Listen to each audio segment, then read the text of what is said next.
Alam mo kung bakit maraming tahimik na mayaman?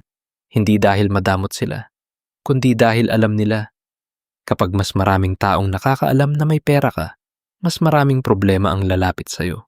May mga tao kasi na akala nila flex lang ang pag-share ng success. Bagong kotse, post agad. Malaking kita, kwento agad. May ipon, pinapaalam agad. Pero ang hindi nila alam, habang lumalaki ang exposure mo, lumalaki rin ang target mo. Masakit man tanggapin pero totoo. Hindi lahat ng nakangiti sa'yo, masaya para sa'yo.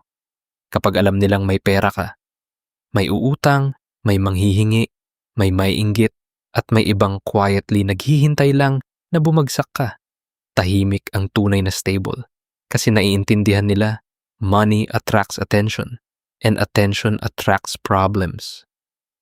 Kapag tingin ng tao may pera ka na, nag-iiba treatment nila. Yung simpleng favor, nagiging obligation. Yung baka pwedeng makahiram, nagiging paulit-ulit.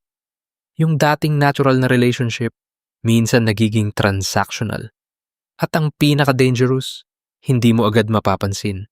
Unti-unti kang nagiging ATM sa mata ng ibang tao. Ang puno, tahimik lumalaki. Ganon din ang pera, habang tahimik ka.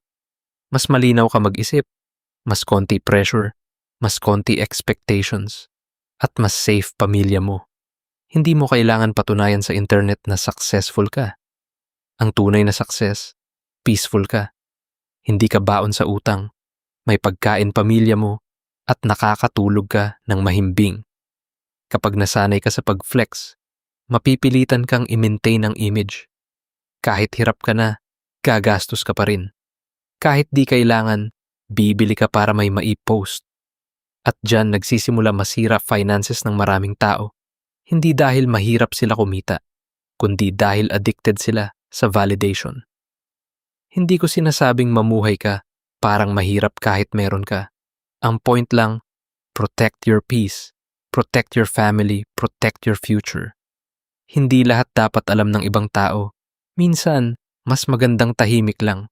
Tahimik magtrabaho, tahimik mag-ipon, tahimik umasenso, tapos isang araw, magugulat na lang sila kung gaano ka nakalayo.